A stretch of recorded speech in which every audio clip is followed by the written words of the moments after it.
नमस्कार दोस्तों, आप सबों का स्वागत है। क्लास 10th गणित का इम्पोर्टेंट ऑब्जेक्टिव प्रश्न। यह सभी प्रश्न बिहार बोर्ड मैट्रिक फाइनल परीक्षा गणित में बार बार पूछे गए हैं। 25 ऑब्जेक्टिव प्रश्न है जो कि बार बार पिछले वर्षों में पूछे गए हैं गणित में ऑब्जेक्टिव। अगर आप बिहार बोर्ड मैट्रिक परीक्षा 2025 में देने जा रहे हैं तो इस वीडियो को अंत तक जरूर देखें। तो देखिए, पहला 32 नंबर प्रश्न है, किसी बिंदु की वाई एक्स से दूरी उस बिंदु का कहलाता है। किसी बिंदु की वाई एक्स से दूरी उस बिंदु का कहलाता है। ऑप्शन ए वाई निर्देशांक, ऑप्शन बी एक्स निर्देशांक, ऑप्शन सी कोटि, ऑप्शन डी वाई एक्स।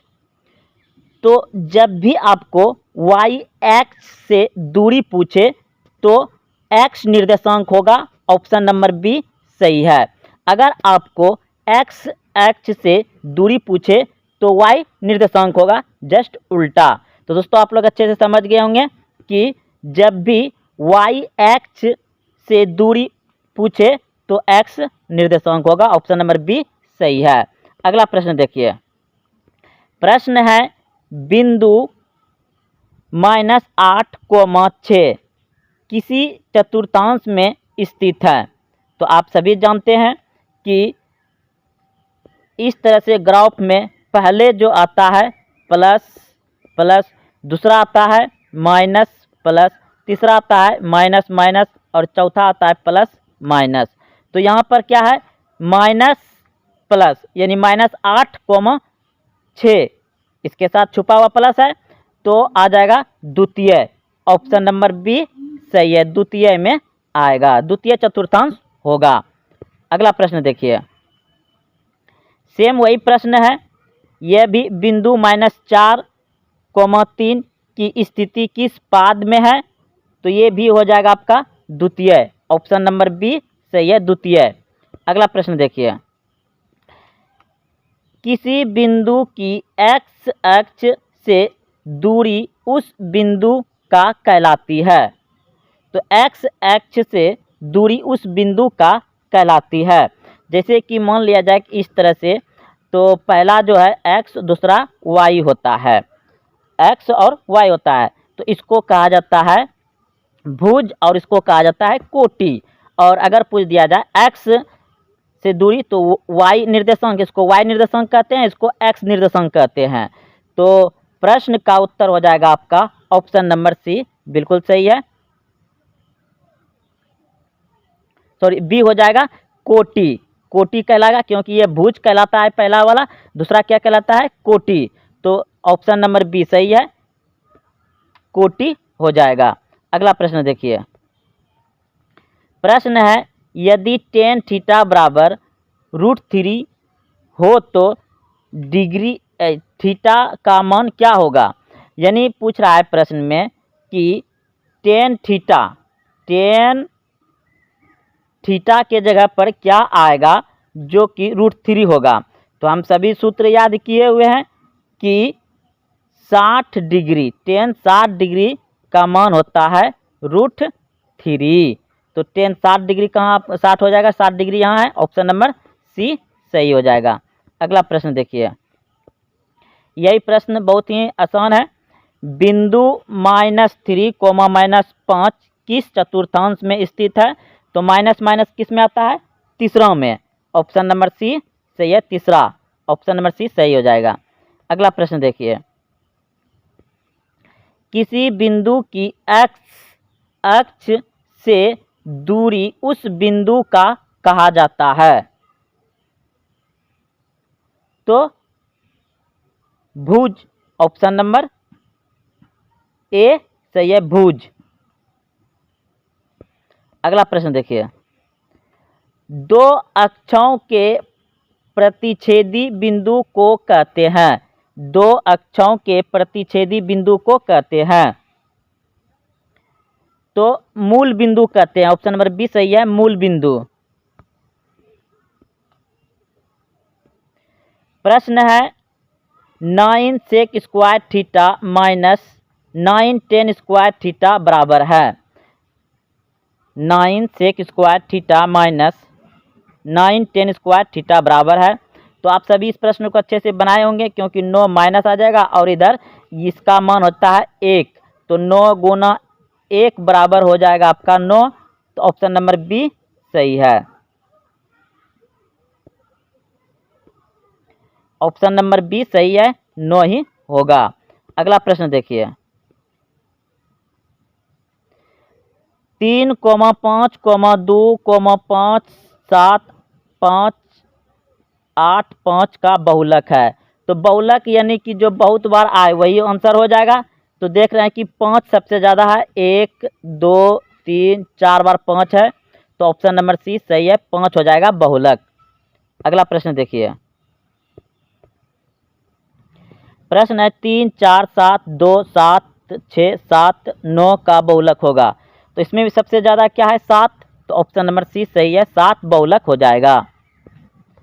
अगला प्रश्न देखिए, 2, 5, 7, 3, 3, 6 का बहुलक होगा।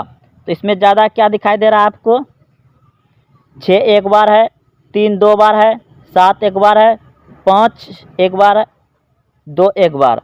तो इस प्रश्न का उत्तर हो जाएगा 3।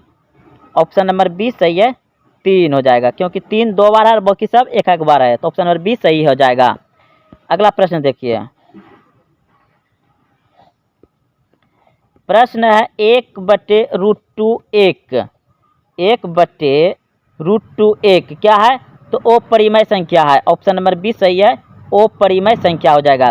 याद रखिएगा, जब भी अपरिमेय संख्या के साथ कोई परिमेय संख्या जुटे, घटे, गुना हो, भाग हो, तो वह अपरिमेय संख्या ही हो जाएगा। अगला प्रश्न देखिए, निम्न में कौन अपरिमेय संख्या नहीं है। निम्न में कौन अपरिमेय संख्या नहीं है, तो ऑप्शन ए ये तो परिमेय संख्या है, ऑप्शन बी ये भी अपरिमेय संख्या, यानी कि ये भी अपरिमेय संख्या, ये भी अपरिमेय संख्या और ये भी अपरिमेय संख्या, ये परिमेय संख्या हो जाएगा, क्योंकि इसका 3 बार हो जाएगा और इसका 4 बार हो जाएगा, तो 4 3 12 हो जाएगा और नीचे एक तो छुपा ही रहता है। तो ऑप्शन नंबर सी सही है, ऑप्शन नंबर सी सही है, अपरिमेय संख्या नहीं है। 12, 3, 5, 7 1 है, तो यह हो जाएगा आपका एक परिमेय संख्या। ऑप्शन नंबर सी सही है, एक परिमेय संख्या हो जाएगा।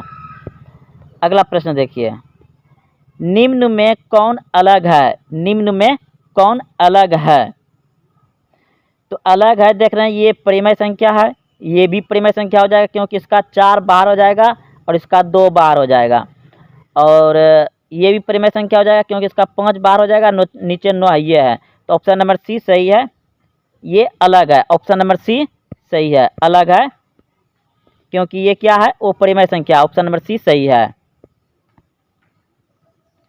प्रश्न है 3/2 पे पावर 7 गुना 5 पे पावर 4 का दशमलव प्रसार है। तो ये जो हो जाएगा आपका शांत हो जाएगा, क्या हो जाएगा, शांत। ऑप्शन नंबर ए सही है, शांत, क्योंकि कोई भी संख्या ऊपर में रहे और नीचे 2 पे पावर कुछ भी रहे और 5 पे पावर कुछ भी रहे तो वह शांत होता है, और एक्स्ट्रा अगर कुछ आ जाए तो वो शांत आवर्त हो जाएगा। तो ऑप्शन नंबर ए सही है, यह शांत दशमलव प्रसार होगा।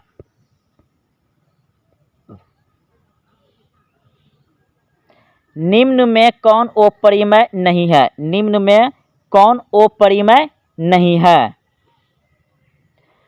तो अपरिमेय कौन नहीं है भाई, √7 तो अपरिमेय है,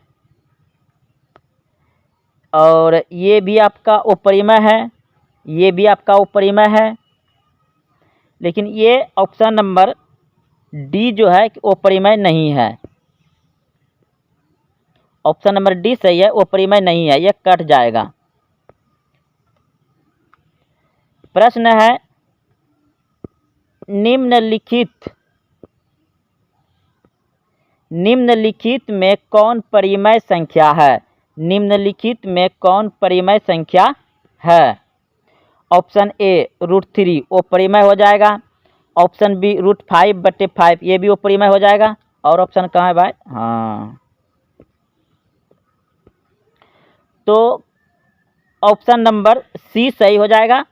ये परिमेय संख्या है, क्योंकि ये √2 कट जाएगा तो सिर्फ बचेगा आपका 2। तो 2 क्या है? परिमेय संख्या है, और बाकी ये तीनों अपरिमेय संख्या है। ऑप्शन नंबर सी सही है। यहाँ पे आपका √2 और √2 कट जाएगा, सिर्फ बचेगा 2, तो इसीलिए ये परिमेय संख्या है और बाकी सब अपरिमेय संख्या है। निम्नलिखित में कौन परिमेय संख्या है? निम्नलिखित में कौन परिमेय संख्या है, फिर पूछा गया है। तो ये भी सेम सवाल है, ये भी कट जाएगा, ये भी कट जाएगा, यानी कि बचेगा आपका सिर्फ 2, यानी कि √2 कट जाएगा, ऊपर नीचे भाग में है, तो आपका बचेगा 2। तो ऑप्शन नंबर बी सही है, परिमेय संख्या है, ऑप्शन नंबर बी सही है। अगला प्रश्न देखिए, 2 क्रमिक सम संख्याओं का HCF क्या होगा? 2 क्रमिक सम संख्याओं का HCF क्या होगा? Option A 1, option B 2, option C 3, option D 5। 2 क्रमिक सम संख्याओं का HCF हमेशा होता है 2। ऑप्शन नंबर बी सही है, 2 होता है, याद रखिएगा।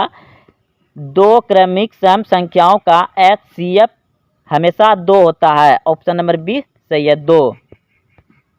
अगला प्रश्न है 17/2 पे पावर 2 गुना 2 3 पे पावर 3 गुना, तो देखिए इसमें एक्स्ट्रा ये आ गया है, अभी तुरंत बताएं। नीचे सिर्फ हर में होना चाहिए 2 पे पावर कुछ भी होना चाहिए और 5 पे पावर कुछ भी होना चाहिए, तो इतना ये दोनों नीचे हर में रहेगा तो वह शांत होगा, और अगर एक्स्ट्रा कुछ आ जाता है तो वह अशांत दशमलव प्रसार होगा। ऑप्शन नंबर बी सही है, ये अशांत हो जाएगा। तो दोस्तों यह सभी प्रश्न बिहार बोर्ड मैट्रिक परीक्षा गणित में बार बार पूछे गए थे। अगर आप देखते हुए यहाँ तक आए हैं तो इस वीडियो को लाइक करें, अपने दोस्तों में शेयर करें, और हाँ, अभी तक चैनल को सब्सक्राइब नहीं किया तो चैनल को सब्सक्राइब करें। फिर मिलते हैं अगले वीडियो में। जय हिंद, जय भारत।